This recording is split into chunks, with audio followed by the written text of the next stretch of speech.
hello everybody, and thanks for joining us for an update here on MarkTwainZephyr.com and also Mark Twain Zephyr Facebook page. I'm Robert Tabern, your Director of Passenger Development with the Wisconsin Great Northern Railroad, and it's great to have you here on Sunday, September the 20th, 2020, and we have some exciting updates for you on our progress that we've been making here at the Wisconsin Great Northern Railroad.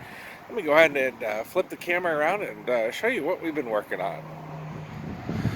Well, I tell you what, it has truly been all hands on deck. One of the exciting things you might notice, first off, is we got 4 windows in the Tom Sawyer. Look at the beautiful work. That was done by Bob and Phil, some of our craftspeople. We have 4 windows in on the Tom Sawyer, and then our goal is, I think, over October, the goal is we're going to get some glass and we're going to put windows in on the whole train. The big advantage and priority in this, of course, is that way we'll be able to pump heat throughout the train and make it nice and warm in there for our crews to work on, because, you know, it can't get down to 30, 40 below up here over the winter. So it's kind of cool. This is the first time since 1968, I believe, that windows have been in the train. So that is pretty cool. Hey, here's what I've been working on. We've been working on the last couple of weeks, shining all the cars up. So this is kind of the before.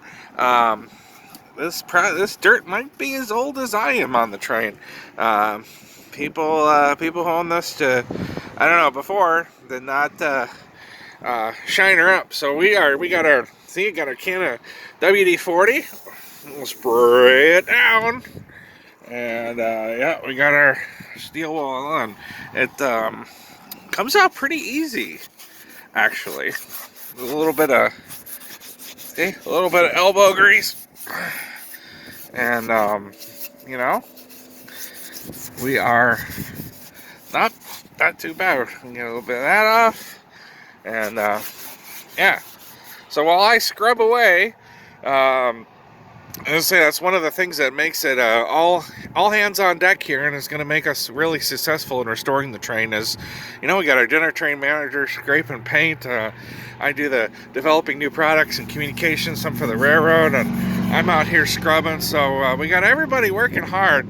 Let's send it to Nick, who will tell us about. He's been working on the track over here to make room for the Zephyr and the new Zephyr track.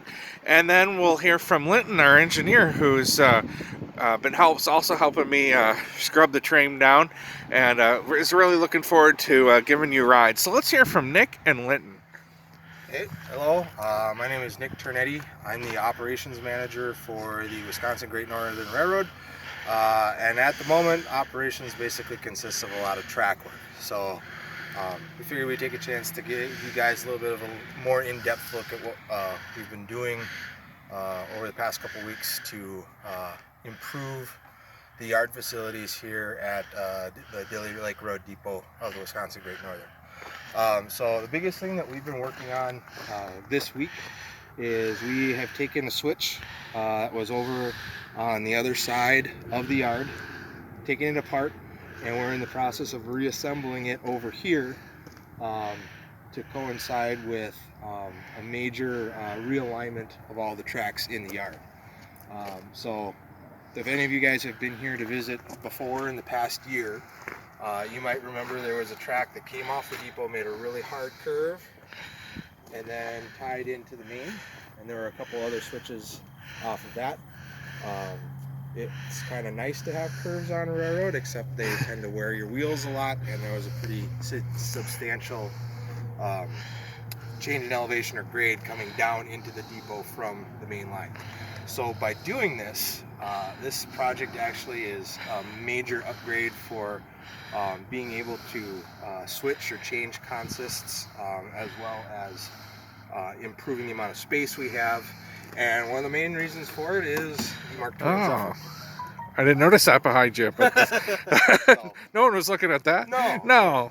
So what we're doing with this switch is the route closest to us is eventually going to be built out down along this little stretch of dirt right next to the Mark Twain Zephyr. Okay, so kind of like right in here. Yep. Okay. And that's actually going to be sort of the first home for the Mark Twain Zephyr once it's back on its trucks. So it'll be right here, pretty much. Yep. Will be. The switch is in its rough final position. It might Okay. move left or right a little bit, but the track will essentially extend down about to the depot. That's enough room to have the Zephyr in the clear of other trains. Okay. Once we return to operation, so we'll be able to work on it on its wheels, and eventually you'll be able to bring it, park it there, have electricity to it while you're working on it, stuff like that. Okay. And then the other leg of the switch is actually going to tie into the track that we've straightened and extended coming off the depot here. Okay.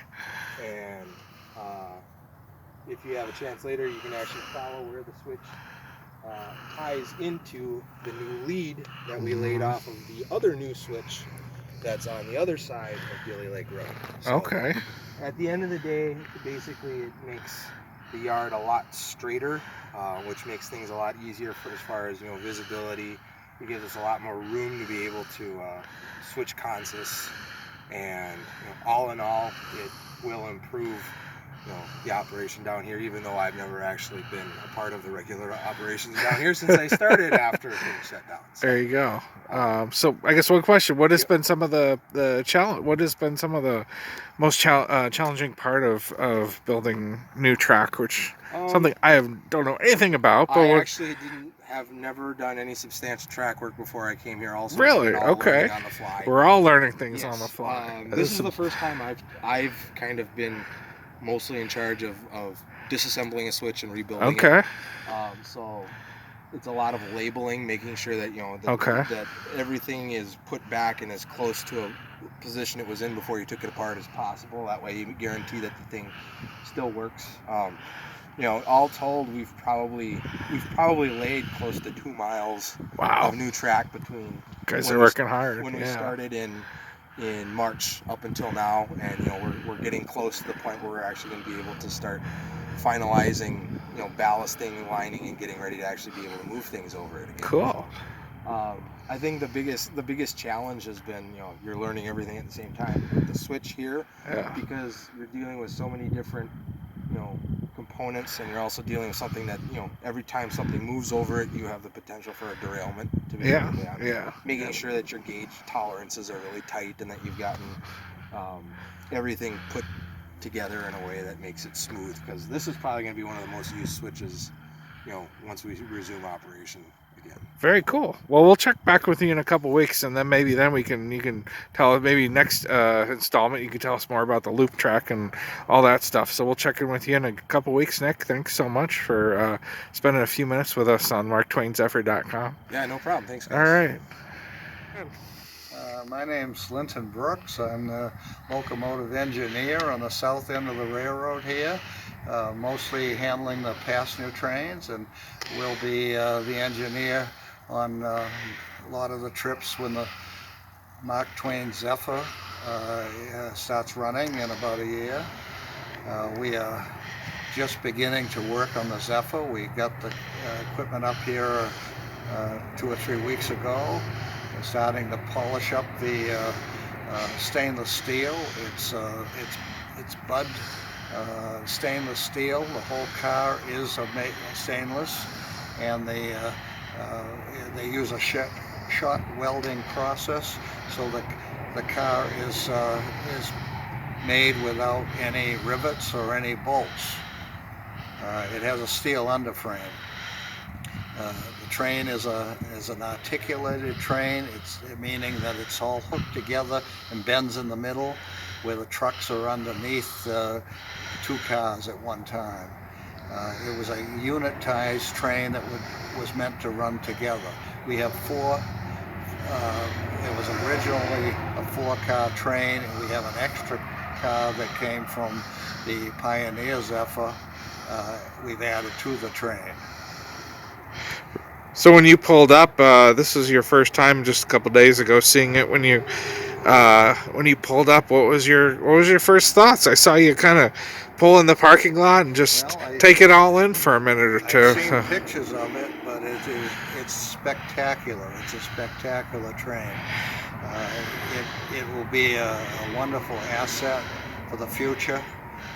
People will have a chance to enjoy a train that is 85 years old and was really one of the first diesel-powered high-speed trains. It's designed with the idea of being streamlined in all respects. It has a shovel nose front car, which is also a combined mail, baggage, and locomotive. And it has a curved-in rear car for streamlining purposes. It even has a closed-in skirts on the sides and panels underneath to stop air from getting underneath the train at high speed. The train was designed to run 110 miles an hour. It has had a maximum speed of 122 miles an hour. Wow. I guess one last question for you personally. What do you personally is the top thing that you look forward to when you get to be the engineer for the first time? What do you look forward to the absolute most when you get I to? was just thinking that I'll be the only engineer in the world that has been able to run a Zephyr train in this era, in this century. It's true, huh? Yeah, I didn't think about that. Well, very cool, Lynton. Thanks so much, and we'll check back with you in a few weeks and see what we have updates for you. Thanks so much for joining us. Thank you very much. Well, I appreciate it, Nick and Lynton, for giving us an update on what you guys are doing, what you're looking forward to. Speaking of, I better get back to scrubbing. So keep following us, updates on the Mark Twain Zephyr Facebook page, marktwainzephyr.com, and every day we're making wonderful progress, really getting this train up to shape and ready for the major work we'll be doing over the winter. So until then, Robert Tabern here with you. Keep following us on marktwainzephyr.com and Mark Twain Zephyr's Facebook page.